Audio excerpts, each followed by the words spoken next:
कि rate of convergence क्या होती है और कैसे हो।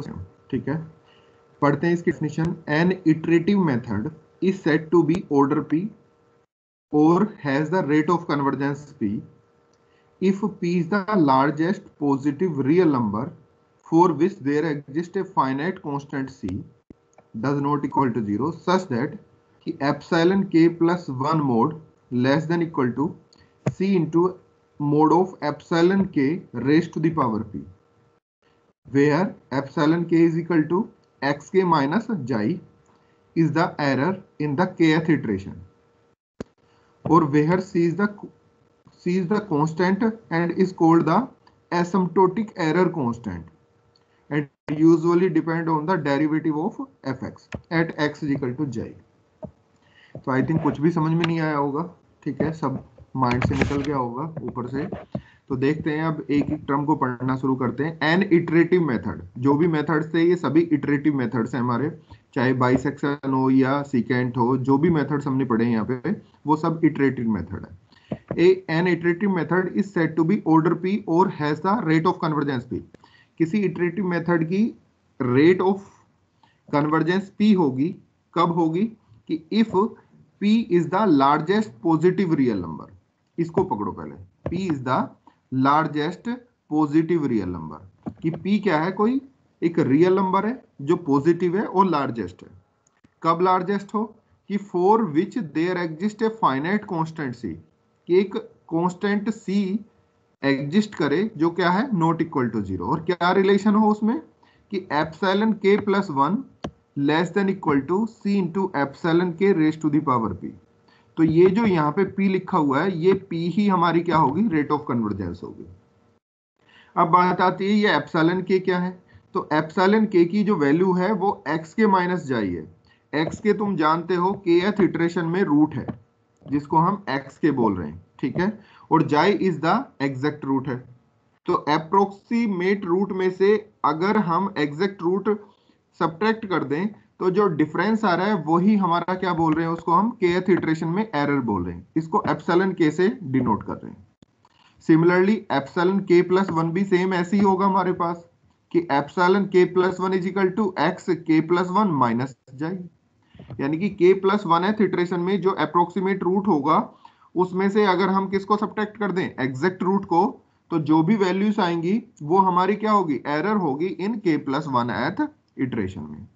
ठीक है, और कांस्टेंट c जो है, ये c जो है ये हमारा एसिम्प्टोटिक एरर कांस्टेंट कहलाता है, और ये यूजुअली डिपेंड किस पे करेगा, जो fx था जिसके हम रूट फाइंड आउट कर रहे हैं उस fx के डेरिवेटिव पे डिपेंड करेगा, और डेरिवेटिव भी कहां पे हो, x इक्वल टू जाई पे, यानी कि जो उसका एग्जैक्ट रूट हो उस पे जो डेरिवेटिव होगा उस पे डिपेंड करेगा वो c।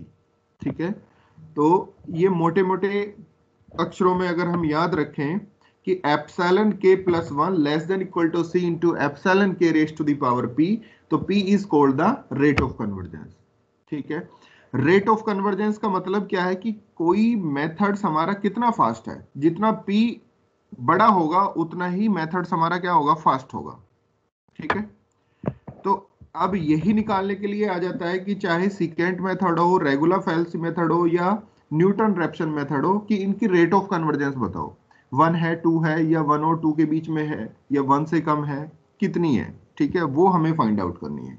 ठीक है, तो क्वेश्चन यही आता है कि define the rate of convergence and find the rate of convergence of secant method, regular falsi method या और एनआर मेथड, किसी की भी पूछ सकता है वो तुमसे। ठीक है, तो ये बुक में भी दिया हुआ है, लेकिन बुक में एक प्रॉपर लैंग्वेज में नहीं लिखा हुआ है, इसमें कुछ लैंग्वेज मिस है और कुछ इसमें स्टेप भी मिस किए हुए हैं, इसलिए मैंने तुम्हें इसके नोट प्रोवाइड करा दिए। नोट की मैंने तुम्हें पीडीएफ सेंड की है, तुम्हारे एमएस टीम में मैंने सेंड कर दी है वो, तो उसी से हम पढ़ते हैं उसको। अब उसी को मैं ओपन कर रहा हूँ। यहाँ पे किसी को कुछ पूछना हो तो पूछ ले, इसके बाद मैं इस पीडीएफ को बंद कर रहा हूँ, उसी पीडीएफ को ओपन कर रहा हूँ। किसी कोई डाउट है यहाँ पे, किसी को कुछ पूछना है? नहीं पूछना, चलो। Excuse me sir, last class हाँ बताओ बेटा। एग्जांपल 2.9 बताने वाले थे। हाँ बेटा, वो कराऊंगा मैं उसको एग्जाम्पल को कल कराऊंगा जब कल एनआर मेथड की रेट ऑफ कन्वर्जेंस कराऊंगा तो उसी के साथ उसको करा दूंगा, क्योंकि इसको सीकेंट की रेट ऑफ कन्वर्जेंस कराने के लिए पूरा एक लेक्चर चाहिए, तो इसलिए मैं आज इसको कंप्लीट करा दूं, ठीक है। और न्यूटन रैप्सन मेथड की जो रेट ऑफ कन्वर्जेंस है वो तब तक थोड़ा सा इनकम्प्लीट रहती है जब तक कि सीकेंट की ना कर लें हम। तो सीकेंट की कर लोगे तो रेगुलर फाल्सी की हो जाएगी, रेगुलर फाल्सी और इन दोनों की करते ही एनआर में कुछ नहीं है, फिर वो इजीली सोल्व हो जाएगी, ठीक है। तो इसलिए अब नहीं, हमने उसको ब्रेक कर दिया, उसको कल कराऊंगा मैं, कराएंगे उसको, उसकी टेंशन मत लो तुम। और कोई डाउट?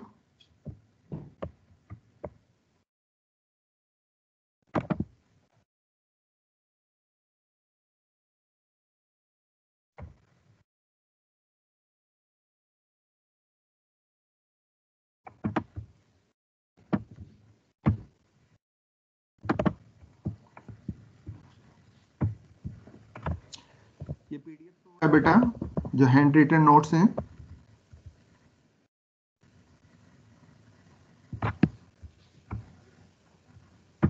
शो हो रहा है बेटा ये पीडीएफ?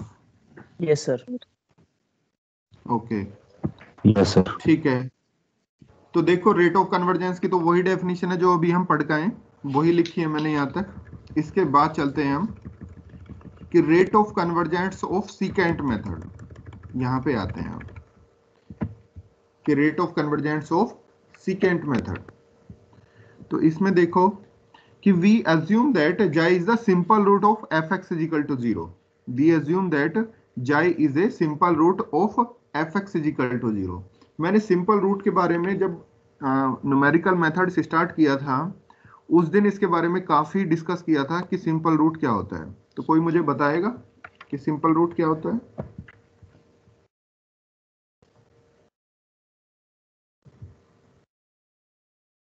बताओ बेटा, गुड्डू है? गुड्डू बताओ सर जो बेटा। सॉल्व करके आता है, जो एग्जैक्ट रूट होता है। नहीं वो तो ठीक है, वो तो एग्जैक्ट रूट हो गया, सिंपल रूट।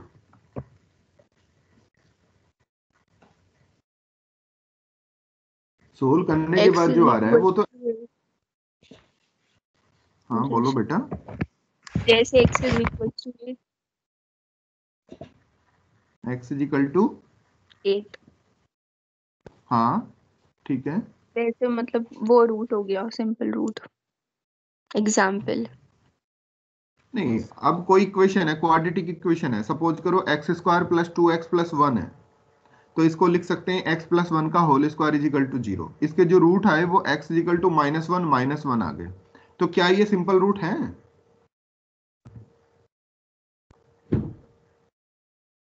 बताओ। Yes sir. नहीं गलत है। और कोई बताए? सर आपने कहा था कि जो मल्टीपल रूट ऑफ मल्टीप्लिसिटी ऐसा कुछ। हाँ बिल्कुल एग्जैक्टली, मल्टीप्लिसिटी वाला ही कॉन्सेप्ट इसमें यूज हो रहा है कि जो रूट है हमारे पास, जैसे यहाँ पे अभी एग्जांपल लिया हमने कि x square plus 2x plus 1 is equal to 0, इसके रूट फाइंड आउट करें तो ये हो गया x प्लस 1 का whole square is equal to 0। तो x इज इक्वल टू -1, यानी कि जो -1 आया ये हमारा रूट है, इसको हम एग्जैक्ट रूट बोल रहे हैं, ठीक है। लेकिन इसकी अगर मल्टीप्लिसिटी की बात करें तो मल्टीप्लिसिटी 2 है, क्योंकि 2 टाइम्स रिपीट हो रहा है, ठीक है। तो जिसकी मल्टीप्लिसिटी 1 होगी वो हमारा सिंपल रूट होगा, ठीक है। जिसकी मल्टीप्लिसिटी 1 होगी वो हमारा सिंपल रूट होगा, ठीक है। जैसे कोई इक्वेशन लिखी हुई है x minus 1 into x minus 2, दो ये उसमें लिखी हुई है, फैक्टर के फॉर्म में लिखी हुई है, x minus 1 into x minus 2। तो ये पोलोनिमियल इक्वेशन जो दी हुई है इसके रूट फाइंड आउट करें तो x इज इक्वल टू 1 और x इज इक्वल टू 2, दो रूट आए, लेकिन दोनों की मल्टीप्लिसिटी कितनी है? 1 है, इसलिए दोनों ही रूट कैसे हैं? सिंपल है। इससे पहली वाली इक्वेशन में x इज इक्वल टू -1, तो -1 2 टाइम रिपीट हो रहा है, उसकी मल्टीप्लिसिटी कितनी है? 2 है, इसलिए वो सिंपल रूट नहीं है। क्लियर है? तो सिंपल रूट के लिए उसकी मल्टीप्लिसिटी कितनी होनी चाहिए? 1 होनी चाहिए। जैसे ही सिंपल रूट की मल्टीप्लिसिटी 1 होगी तो उस केस में हम क्लेम कर देंगे कि जो ये जाई है ये रूट तो है ही, और रूट है तो क्या होगा? इसको सेटिस्फाइड करेगा, और सेटिस्फाइड करेगा तो दैट मीन्स कितना हो गया? f जाई इज इक्वल टू 0 हो जाएगा। लेकिन ये चूंकि सिंपल रूट है तो इसके डेरिवेटिव पे इस पॉइंट पे वैल्यू कितनी होगी, नॉट इक्वल टू 0 होगी। लेकिन अगर ये सिंपल रूट ना होके डबल रूट होता, यानी कि इसकी मल्टीप्लिसिटी 2 होती, तो उस केस में ये एफ डैश जाई इज इक्वल टू 0 होता है यहाँ पे। ठीक है, तो सिंपल रूट के लिए हमारा जो फंक्शन दिया हुआ है उस पॉइंट्स पे फंक्शन की वैल्यू कितनी हो जाएगी, 0 हो जाएगी, लेकिन डेरिवेटिव की वैल्यूज क्या होंगी हमारी, नॉट इक्वल टू 0। बस ये इसी पॉइंट्स के लिए लिखा हुआ है, इसी पॉइंट्स के लिए, क्योंकि हमें एफ डैश जाई नॉट इक्वल टू चाहिए, इसलिए हम यहाँ पे क्या लेके चलेंगे, सिंपल रूट लेके चलेंगे। अगर यहाँ पे डबल रूट या ट्रिपल रूट कर दिया तो हम ये कंडीशन नहीं लगा सकते। इसे नहीं लगाते तो आगे चल के बहुत बड़ी प्रॉब्लम क्रिएट हो जाएगी। कैसे होगी वो देखते हैं अभी। ठीक है, यहां तक किसी को कोई प्रॉब्लम है तो बताओ बेटा सिंपल रूट के बारे में। इसमें तुम्हारा यहाँ पे ये अगर एग्जामिनर तुम्हारा वाइवा लेता है तो यहाँ पे एक क्वेश्चन पूछ लेता है कि सिंपल रूट क्या होता है, उसका एक एग्जांपल देकर समझाओ। ठीक है, और जब हम रेट ऑफ कन्वर्जेंस पढ़ते हैं तो हम सिंपल रूट लेके चलते हैं, तो क्यों सिंपल रूट लेके चलते हैं वहां पे हम। ठीक है, दूसरा क्वेश्चन ये बनता है यहाँ पे। ठीक है, क्या क्यों लेके चलते हैं अभी पता लग जाएगा तुम्हें।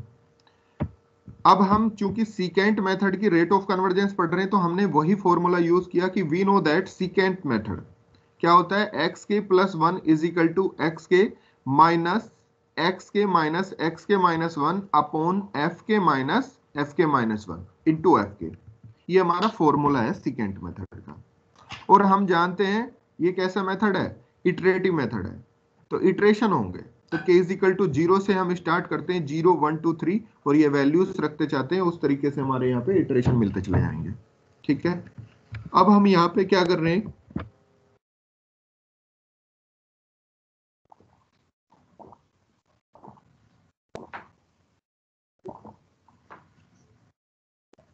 अब हमने क्या किया यहाँ पे कि हमने 3 रूट लिए, एक्स के माइनस 1, एक्स के और एक्स के प्लस 1। ये कैसे हैं, हमारे अप्रोक्सीमेट रूट है। ठीक है, ये क्या है, हमारे अप्रोक्सीमेट रूट है।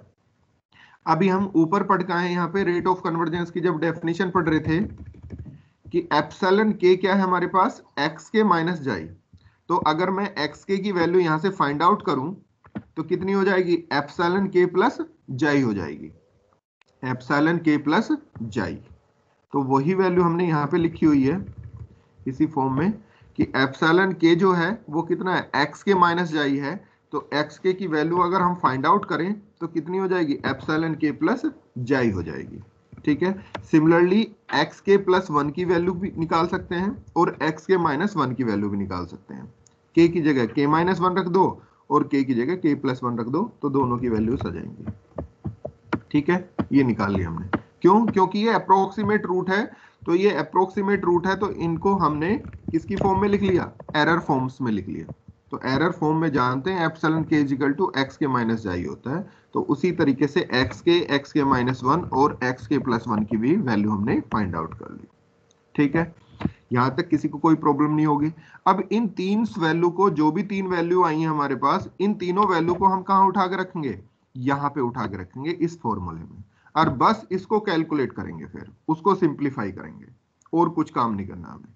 कैसे सिंप्लीफाई करना है ये देखते जाना। अब तो सबसे पहले एक्स के प्लस 1, तो एक्स के प्लस 1 की वैल्यू कितनी हो जाएगी, एप्सिलॉन के प्लस 1 प्लस जाई इज इक्वल टू एक्स के, तो एक्स के की वैल्यू हो जाएगी एप्सिलॉन के प्लस जाई माइनस एप्सिलॉन के प्लस जाई minus epsilon k minus 1 minus जाई अपॉन एफ के। एफ के का मतलब क्या है यहाँ पे, एफ ऑफ एक्स के। तो एक्स के की वैल्यू पुट कर देंगे। देखो यहाँ पे जरा, ये देखो एक्स के प्लस 1 की वैल्यू रखी तो कितना है, एप्सिलॉन के प्लस जाई। फिर है एक्स के, तो एक्स के की वैल्यू होगी एप्सिलॉन के प्लस जाई माइनस एक्स के, तो माइनस एक्स के की वैल्यू होगी एप्सिलॉन के प्लस जाई माइनस एक्स के माइनस 1, तो minus epsilon k minus 1 minus जाई अपॉन एफ के। तो एफ के को लिखते हैं हम एफ ऑफ एक्स के, तो एक्स के की वैल्यू कितनी होगी, एप्सिलॉन के प्लस जाई माइनस एफ के माइनस 1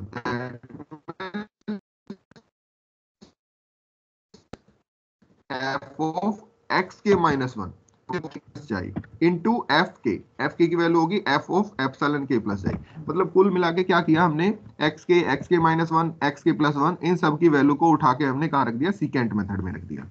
ठीक है, यहाँ तक किसी कोई प्रॉब्लम नहीं होगी। अब देखो कुछ कट रहा होगा यहाँ पे।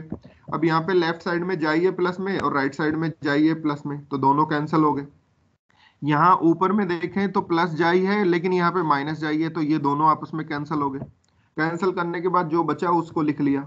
इधर लेफ्ट साइड में एप्सिलॉन के प्लस वन बचा, राइट साइड में इधर एप्सिलॉन के माइनस, यहाँ पे देख लो ये आ गया एप्सिलॉन के माइनस वन आ गया यहाँ पे, और ये नीचे वाला एज इट इज रखा, इसमें कोई चेंज नहीं किया अभी, into F of epsilon k plus जाई में भी कोई चेंज नहीं किया। यहाँ तक भी कोई प्रॉब्लम नहीं होगी। उसके बाद देखो, अब टेलर सीरीज तुमने पढ़ा होगा, नहीं पढ़ा तो यहाँ पे पढ़ लो, इसकी सीरीज याद रखना, क्योंकि इसी की सीरीज से हम सभी जो सीरीज पढ़ते हैं, e raise to the power x, sine x, cos x, log x, वो सभी यहाँ से बन के जाती है टेलर सीरीज से, क्योंकि टेलर सीरीज से ही मैकलन सीरीज बनती है और मैकलन सीरीज से ही उनका एक्सपेंशन होता है। तो ये याद होनी चाहिए, तुम्हें पता होना चाहिए कि टेलर सीरीज क्या होती है। तो टेलर सीरीज की वैल्यू अगर हम देखें यहाँ पे कि F of x plus H, ये हमारा फंक्शन है और एच की वैल्यू हमारी जस्ट पॉजिटिव होती है, तो f of x k plus h is equal to f of x plus h into f dash x plus h square upon factorial two f double dash x plus h cube upon factorial 3 f triple dash x and so on. इस तरीके से ये open होती है Taylor series. ठीक है, अगर इससे मैकलन सीरीज बनाए हम तो x की जगह 0 पुट कर दो और h को x लिख दो, तो उससे हमारी मैकलन सीरीज बन जाती है, जिससे तुम एक्सपेंशन पढ़ते हो, e raise to the power x का, log x का, जो भी एक्सपेंशन पढ़ते हो। तो ये सारी सीरीज कहाँ से आती है, हमारी मैकलन सीरीज से आती है, और मैकलन कहाँ से आई है, तुम्हारी टेलर से आई है। ठीक है, चलो अब क्या करते हैं, यहाँ पे जो ये फंक्शन दिए हुए हैं, 3 फंक्शन है, एक फंक्शन यहाँ पे दिया हुआ था, एक फंक्शन ये दिया हुआ है, एक फंक्शन ये दिया हुआ है। तो यहाँ पे अब हम क्या करेंगे, टेलर सीरीज अप्लाई करेंगे, और टेलर सीरीज में हमें 2 टर्म्स चाहिए, एक x चाहिए और दूसरा h चाहिए। तो h और x किस किस को लें, एक जाई है और दूसरा एप्सिलॉन के है। ठीक है, तो xi is the approximate root and epsilon k minus one जो भी हैं वो क्या हमारे, वो एरर है इन kth इटरेशन में। तो एरर क्या होगी, जब फर्स्ट इटरेशन या सेकंड इटरेशन में पढ़ते हैं तब तो कुछ वैल्यू होती भी है, लेकिन अगर kth इटरेशन की बात करें तो kth में भी हो सकता है 100 हो, 200 हो, 300 हो, 400 हो, हमें नहीं पता, लेकिन तब तक क्या होगा कि वो इतना माइनर हो जाएगा, बस जस्ट नियर अबाउट टू 0 हो जाएगा। तो एप्सिलॉन के को हम h की तरह ट्रीट करेंगे और जो जाई है उसको ट्रीट करेंगे हम x की तरह। ठीक है, तो अब बस यहाँ पे फॉर्मूले में अप्लाई करो, epsilon k plus one is equal to epsilon k minus epsilon k minus one, यहाँ तक एज इट इज रखा। अब यहाँ पे दिया हुआ है एफ एप्सिलॉन के प्लस जाई, तो इसको ओपन करो। अब तो मैंने बताया था एप्सिलॉन के को h की तरह ट्रीट करना और जाई को x की तरह ट्रीट करना, और ये फॉर्मूला अप्लाई कर दो, तो वैल्यू आ जाएगी f xi plus epsilon k into f dash xi plus epsilon k square upon factorial two f double dash xi and so on. ठीक है, सिमिलरली अपॉन में जो दिए हुए हैं 2 फंक्शन, यहाँ भी ओपन कर दो टेलर सीरीज, तो यहाँ भी हो जाएगा f xi plus epsilon k into f dash xi plus epsilon k square upon factorial two into f double dash xi and so on. ठीक है, ये वाला हमने फंक्शन में टेलर सीरीज अप्लाई कर दिया। नेक्स्ट वन यहाँ पे दिया हुआ है F of epsilon k minus one plus जाई, तो यहाँ भी हमने ओपन कर दिया, f xi plus epsilon k minus one into f dash xi plus epsilon k minus one square upon factorial two f double dash xi and so on. ठीक है, यहाँ तक ओपन कर दिया। अब जो हमने पढ़ा था अभी कि xi is the simple root of f x is equal to 0, तो दैट मीन्स इसका मतलब क्या है कि f xi is equal to 0 but f dash xi does not equal to 0। F dash यानी कि डेरिवेटिव पे इस रूट की वैल्यू 0 नहीं है, लेकिन फंक्शन में क्या है, 0 है। तो अब तुम देख रहे होगे यहाँ पे ये जो वैल्यू है ये 0 हो जाएगी, ये वैल्यू 0 हो जाएगी और ये वैल्यू 0 हो जाएगी, 3 वैल्यू 0 हो जाएंगी। ठीक है, अब ये 0 पुट कर दिया और देखा फिर आगे क्या हो रहा है। यहाँ पे देखो epsilon k plus 1 is equal to epsilon k minus epsilon k minus epsilon k minus 1। ठीक है, एफ जाई ये जो था 0 हो गया तो 0 ही लिख दिया, और बाकी एज इट इज लिखा है पूरा, अपॉन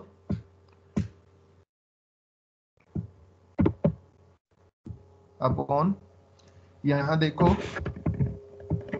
ये कितना है, एफ जाई ये 0 हो चुका है, तो अब ये टर्म्स बची तो यही हमने लिखी हुई है यहाँ पे, माइनस ये 0 हो गया तो ये टर्म्स बची तो यही लिखी हुई है हमने यहाँ पे, देख लो यहाँ पे। ठीक है, यहाँ तक भी कोई दिक्कत नहीं होगी किसी को। नेक्स्ट स्टेप में चलते हैं। अब देखो यहाँ पे epsilon k plus 1 as it is, epsilon k as it is, minus epsilon k minus epsilon k minus 1 as it is, यहाँ तक कोई दिक्कत नहीं है। अब यहाँ पे क्या कर रहे हैं हम कि ये जो टर्म थी epsilon k into f dash xi, ये वाली जो टर्म है इसको हमने कॉमन ले लिया है यहाँ से। ठीक है, तो जब कॉमन लेंगे तो ये तो बाहर आ गई, epsilon k into f dash dash बाहर आ गया, इंटू जब इसको कॉमन ले लिया पूरे का पूरा कॉमन आ गया तो यहाँ पे 1 बचा, 1 प्लस यहाँ पे एप्सिलॉन के स्क्वायर था, एक बाहर निकाल गया तो एक बचा, एप्सिलॉन के आ गया, upon factorial two as it is आ गया, यहाँ पे एफ डबल डैश जाई आ गया, एफ डैश जाई यहाँ पे नहीं था तो अपॉन में चला गया। ठीक है, और प्लस एंड सोन आगे की जो भी टर्म्स होंगी। नेक्स्ट में देखो यहाँ पे अब क्या किया हमने कि इन दोनों टर्म से ये टर्म, ये वाली टर्म्स और ये टर्म्स, इन दोनों टर्म से एफ डैश जाई कॉमन लिया, यानी कि इस एक्सप्रेशन का फर्स्ट टर्म और इस एक्सप्रेशन का फर्स्ट टर्म से हमने क्या किया, एफ डैश जाई कॉमन लिया। तो जैसे ही मैं एफ डैश जाई कॉमन लूंगा तो तुम्हारे पास क्या बचेगा, epsilon k minus epsilon k minus 1 into f dash जाई, देखो वही लिखा हुआ है यहाँ पे। ठीक है, फिर क्या किया कि फर्स्ट एक्सप्रेशन के second term say that means ये, और सेकंड एक्सप्रेशन के second term say that means ये, इन दोनों से हमने क्या कॉमन ले लिया, एफ डबल डैश जाई कॉमन ले लिया। तो एफ डबल डैश जाई कॉमन लेंगे और बाई 2 भी ले लिया, तो ये बचा epsilon k square minus epsilon k minus 1 square, तो वही लिखा हुआ देखो यहाँ पे, एंड प्लस एंड सोन आगे तक ऐसे ही है एज इट इज। यहाँ तक कनेक्टिविटी बन रही है, बताओ यहाँ तक किसी कोई डाउट है तो पूछ लो अभी, नहीं तो फिर थोड़ा सा और बड़ा हो जाएगा, फिर घूम जाओगे तुम। यहाँ तक सभी को समझ में आ गया? बताओ बेटा। Yes sir. कोई डाउट है तो बताओ। चलो इसके बाद देखते हैं अब आगे क्या किया हमने। यहाँ पे अब देख रहे हो तुम इस एक्सप्रेशन में epsilon k minus 1, epsilon k minus epsilon k minus 1, यहाँ पे एप्सिलॉन के का square minus epsilon k minus 1 का स्क्वायर है, तो क्या मैं इसको ब्रेक नहीं कर सकता, इसको ब्रेक करके लिख सकता हूँ epsilon k minus epsilon k minus 1 into epsilon k plus epsilon k minus 1, यानी कि a माइनस बी और a प्लस बी वाला जो फॉर्मूला होता है a square minus b square का, उस फॉर्मूले को यहाँ पे यूज कर दिया। सिमिलरली यहाँ पे a cube minus b cube बनेगा तो उसको भी ओपन कर सकते हैं, तो वहां भी a माइनस बी का एक फैक्टर मिल जाएगा। सेम आगे तक हमें a माइनस बी का फैक्टर मिलता चला जाएगा, और फर्स्ट टर्म में भी हमारा क्या है, a माइनस बी का फैक्टर है, तो इस पूरे को क्या निकाल लें हम, बाहर निकाल लें। तो हमने बाहर ही निकाला कि epsilon k minus epsilon k minus 1 into f dash जाई पूरे एक्सप्रेशन से बाहर निकाल लिया अभी है। ठीक है, तो जब इसको बाहर निकालेंगे तो देखो क्या आएगा, बाहर निकालने का मतलब कॉमन से है मेरा कि epsilon k plus 1 is equal to epsilon k minus, यहाँ पे ये एज इट इज था, ऊपर वाले एक्सप्रेशन में हमने कुछ भी नहीं किया, बस यहाँ पे लिख दिया कि order of epsilon k square. इसका मतलब क्या है कि आगे की इस एक्सप्रेशन में जो वैल्यूज होंगी वहां पर एप्सिलॉन के स्क्वायर या क्यूब या फोर्थ इस तरीके की वैल्यूज आएंगी, उसको हम order of epsilon k square लिख देते हैं।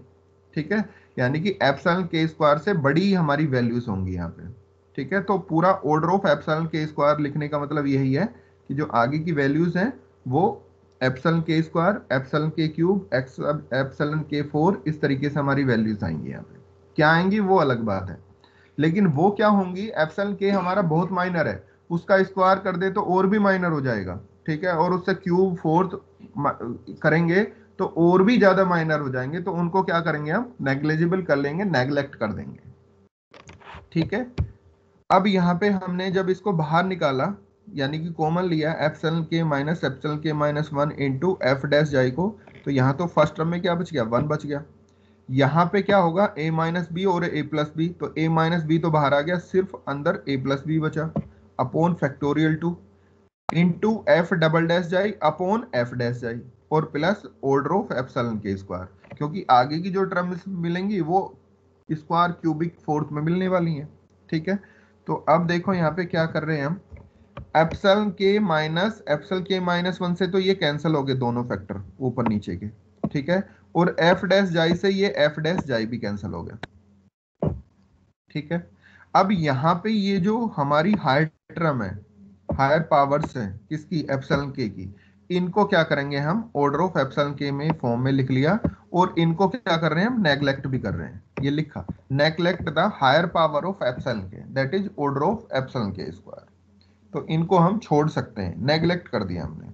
ठीक है, तो अब जो बचा एक्सप्रेशन कैंसिल होने के बाद या नेग्लेक्ट करने के बाद, वो एक्सप्रेशन क्या आ गया अब हमारे पास, epsilon k plus 1 is equal to epsilon k minus ये वाला यहाँ पे बचा हुआ था epsilon k into 1 plus epsilon k by 2 into f double dash xi upon f dash xi, ये एज इट इज, क्योंकि हायर टर्म को जो नेग्लेजिबल थी वो हमने नेग्लेक्ट कर दी है, अपॉन ये हमारा कैंसिल हो ही गया था, यहाँ पे बचा 1 plus epsilon k minus 1 upon factorial 2 into f double dash xi upon f dash xi, ये एज इट इज आ गया यहाँ पे। ठीक है, यहाँ तक मुझे नहीं लग रहा कि किसी कोई प्रॉब्लम होगी।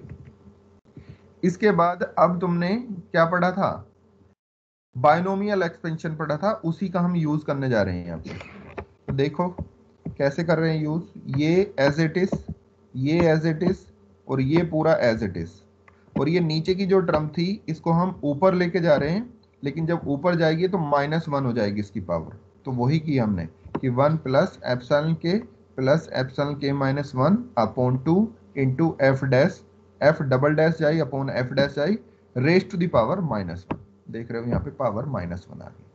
ठीक है, अब इसी को हमें क्या करना है, ओपन करना है यूजिंग द बायनोमियल एक्सपेंशन। तो बायनोमियल एक्सपेंशन जब हम पढ़ते हैं तो यहाँ पे ये यूज हो रहा है 1 plus x raise to the power n से हम सीरीज ओपन करते हैं, तो उसी की हेल्प से हम यहाँ पर 1 plus x raise to the power -1 की हमें ओपन करनी है, तो इसकी सीरीज होती है 1 minus x plus x square minus x cube, इस तरीके से होती है।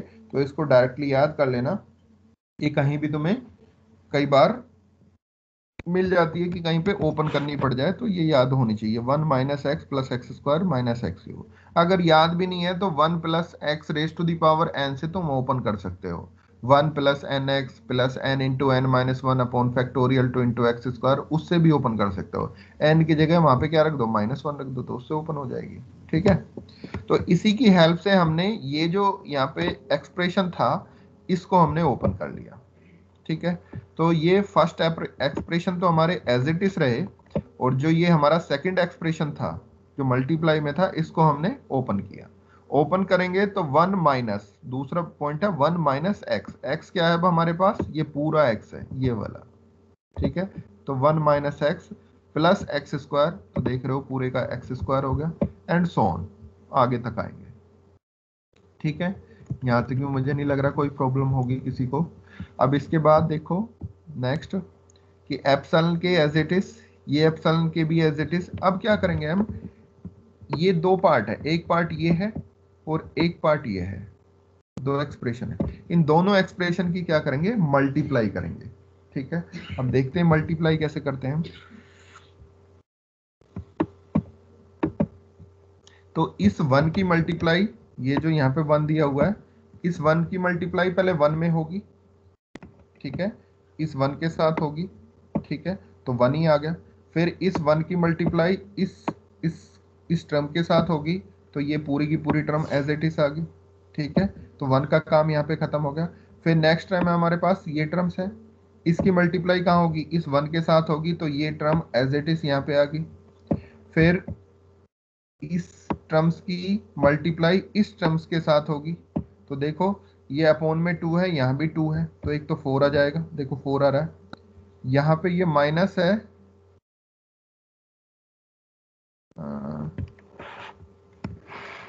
ये माइनस है तो माइनस ही आना चाहिए था, यहाँ पे माइनस नहीं आ रहा।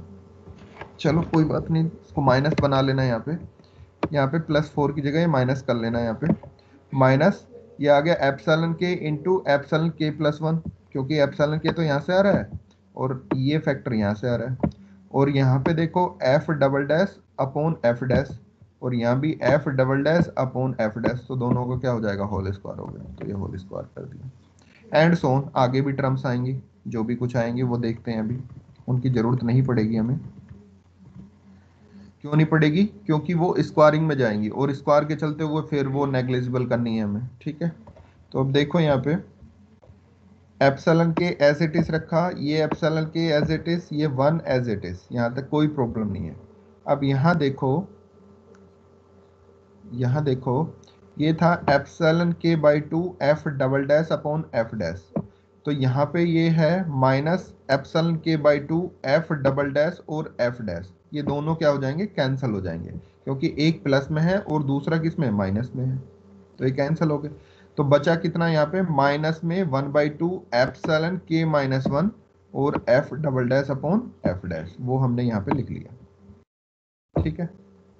आगे अब तुम देखोगे यहाँ पे कि जब इसकी मल्टीप्लाई इसमें करेंगे तो एप्सिलॉन के स्क्वायर यहाँ पे भी आ जाएगा और यहाँ पे हो जाएगा epsilon k into epsilon k -1, तो कहीं ना कहीं स्क्वायरिंग या आपस में मल्टीप्लाई वाले हमारे फैक्टर आने शुरू हो गए। तो उसको हमने किस में लिख लिया, order of epsilon k square plus epsilon k into epsilon k -1 में लिख लिया, ठीक है। जो भी आएंगे वो इसी में हमने इंक्लूड कर लिया, ठीक है। अब देखो यहाँ पे नेक्स्ट में ये epsilon k as it is रखा, इस एप्सिलॉन के की भी अंदर अब मल्टीप्लाई कर ली, तो जब मल्टीप्लाई करेंगे तो 1 के साथ मल्टीप्लाई किया तो एप्सिलॉन के आ गया, और जहां जब इसके साथ करेंगे तो माइनस माइनस प्लस हो गया 1/2 f double dash xi upon f dash जाई इनटू एप्सिलॉन के ये वाला और एप्सिलॉन के -1 ये वाला, ये दोनों लिख लिए, और प्लस या माइनस जो भी कुछ है। अब यहाँ पे स्क्वायरिंग अंदर ऑलरेडी आ चुकी थी और एक एप्सिलॉन के से और मल्टीप्लाई कर रहे हैं, तो अब क्या हो जाएगा, क्यूबिक में चला जाएगा, ठीक है। या तो क्यूबिक की मिलेंगी या फिर ऐसे भी मिल सकती हैं epsilon k square into epsilon k -1, या फिर मिलेंगी एप्सिलॉन के -1 का स्क्वायर इंटू एप्सिलॉन के, यानी कि क्यूबिक या फोर्थ या फिफ्थ पावर्स की हमें एप्सिलॉन के मिलेंगे, जो कि बहुत नेग्लेजिबल हो जाएंगे, उसको हम क्या कर सकते हैं, नेग्लेक्ट कर देंगे। तो वही लिखा हुआ नेग्लेक्टिंग द हायर पावर्स, ठीक है। तो फाइनली क्या हुआ यहाँ से कि एप्सिलॉन के से हमारा ये एप्सिलॉन के भी कैंसिल हो गया। अब बचा क्या हमारे पास, ये काम की चीज बच गई कि epsilon k +1 is equal to 1/2 f double dash xi upon f dash xi into epsilon k into epsilon k -1, ठीक है। अब इसी की हमें तलाश थी, क्योंकि जब हम रेट ऑफ कन्वर्जेंस पढ़ रहे हैं तो वहां पे डेफिनेशन में हमने पढ़ा था कि epsilon k +1 less than equal to epsilon into epsilon k raise to the power p, ठीक है। यही तो पढ़ा था हमने, ये पढ़ा था हमने, ये वाला। तो ये एप्सिलॉन के +1 मिल रहा है, एप्सिलॉन के भी मिल गया हमें, लेकिन यहाँ पे एक फैक्टर मिल रहा है एप्सिलॉन के -1 जो बेवजह का है। तो इस एप्सिलॉन के -1 जो मिल रहा है उसको भी हमें किसमें कन्वर्ट करना होगा, एप्सिलॉन के में कन्वर्ट करना होगा। और जब ये कन्वर्ट हो जाएगा तो इससे हम कंपेयर करेंगे, और इससे कंपेयर करने के बाद पी की जो भी वैल्यू आएगी वो ही हमारी रेट ऑफ कन्वर्जेंस हो जाएगी सेकेंड मेथड, ठीक है। तो चलते हैं उसी पे जहाँ पे हम काम कर रहे थे।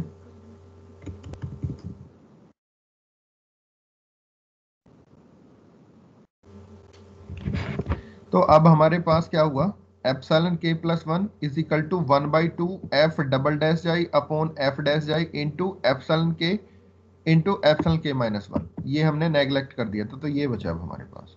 ये हमारे कांस्टेंट टर्म है कि 1/2 कांस्टेंट टर्म है, फंक्शन हमारे पास कोई फिक्स फंक्शन होगा, उसका कोई फिक्स ही एग्जैक्ट रूट होगा, उसका डेरिवेटिव निकाल लें, डबल डेरिवेटिव निकाल लें और उस पर वैल्यू पुट करेंगे तो कुछ ना कुछ वैल्यूज जो आएंगी वो भी हमारी क्या होंगी, कांस्टेंट ही होंगी।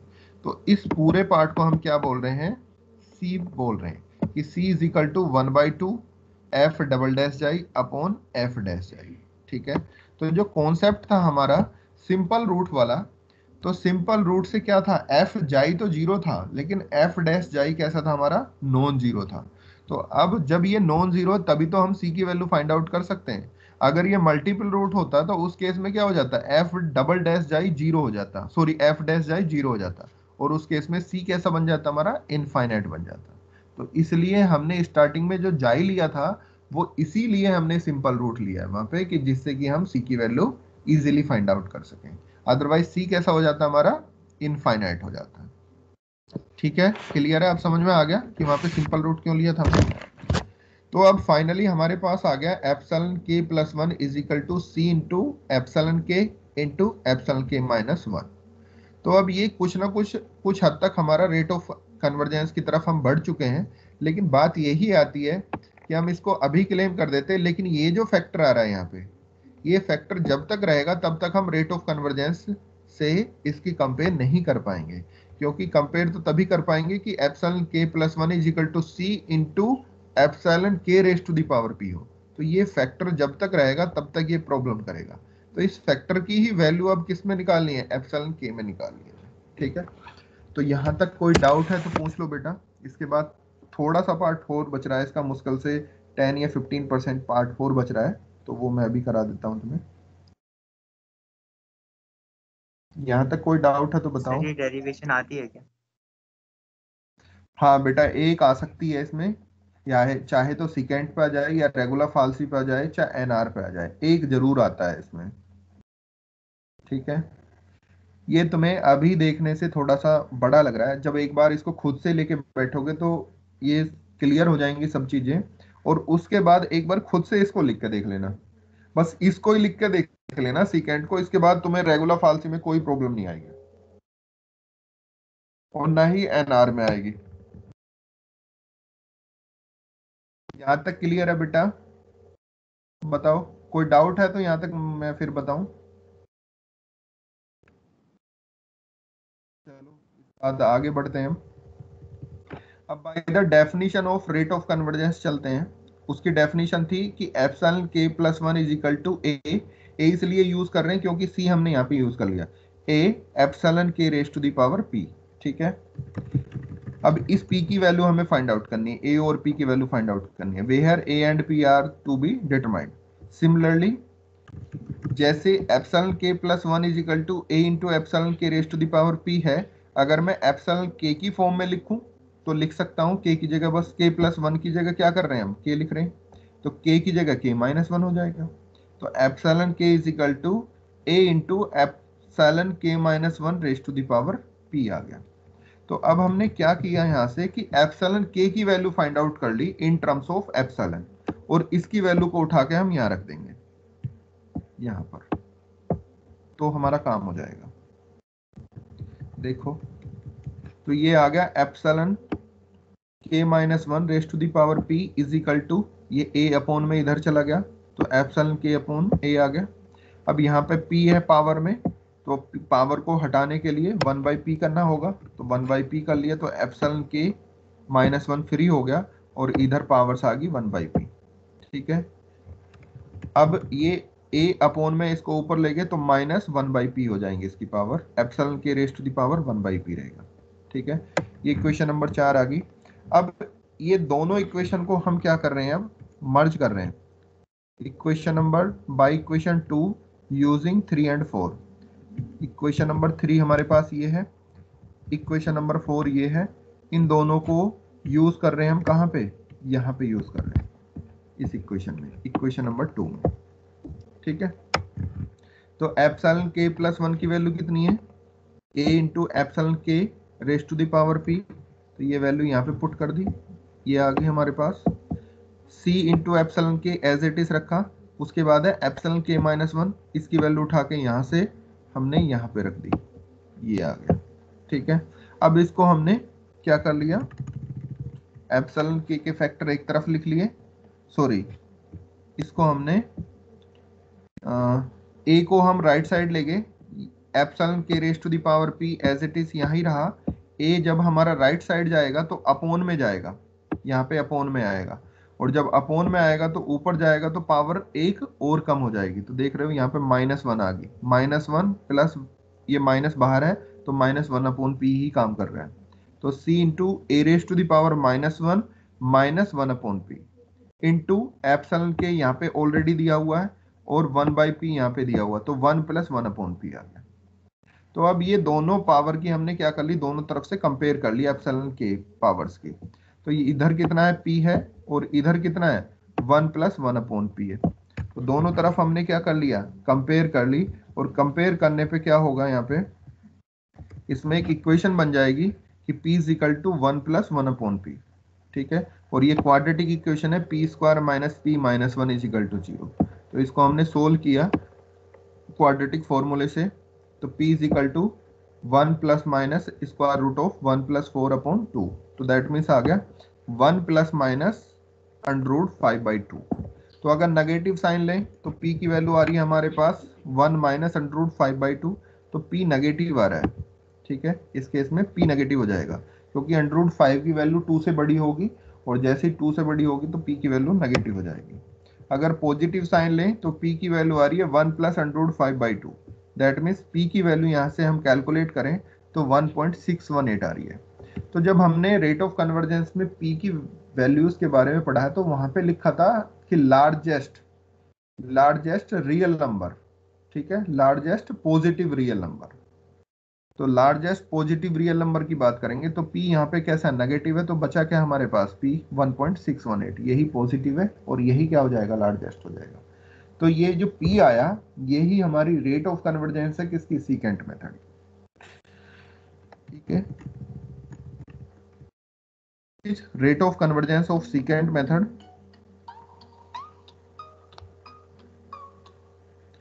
अब करते हैं हम कंपेयर कांस्टेंट को, क्योंकि हमें c की वैल्यू फाइंड आउट करनी है या a की वैल्यू हमें फाइंड आउट करनी है, ये कह सकते हैं।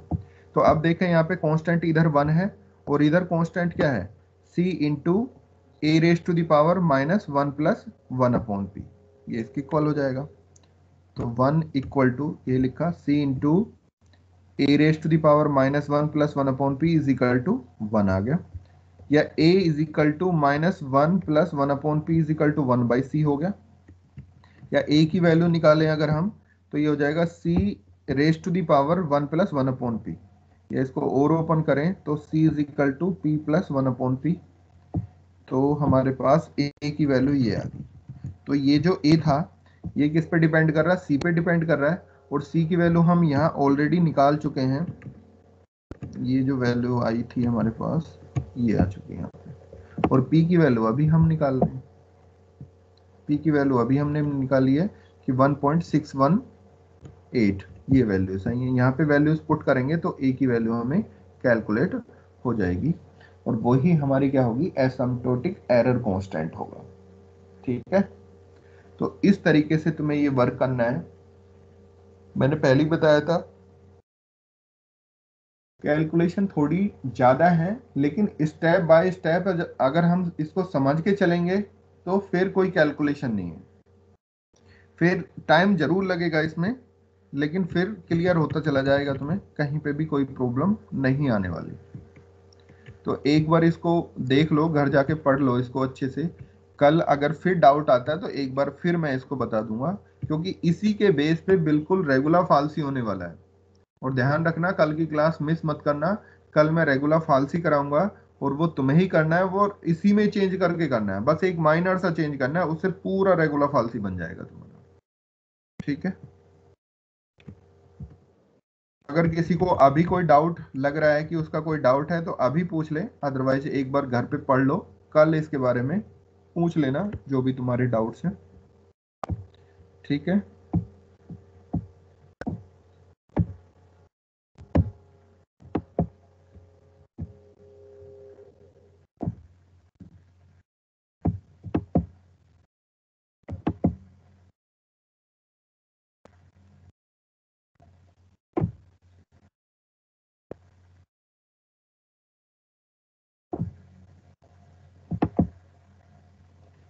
है कोई डाउट बेटा?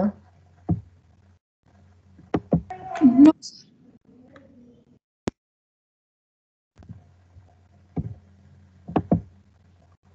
कोई डाउट है अभी फिलहाल के लिए?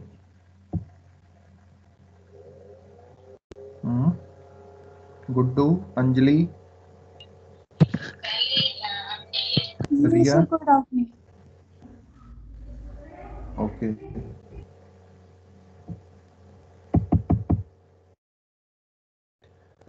एक बार इसको पढ़ना आज अच्छे से, ठीक है? सोल्व मत करना, एक बार पढ़ लेना, पहले स्टेप को समझना कि क्या क्या स्टेप हमने किए। जब स्टेप समझ में आ जाए तब फिर एक बार पूरी कैलकुलेशन को देखना अच्छे से, ठीक है? जब कैलकुलेशन समझ में आ जाए तो फिर एक बार खुद से लिख कर देखना है इसको, बस इतना ही काम करना है, इतने में पूरा समझ में आ जाएगा तुम्हें। चलो बेटा, अटेंडेंस तुम्हारी आ गई, तुम लीव कर सकते हो अब।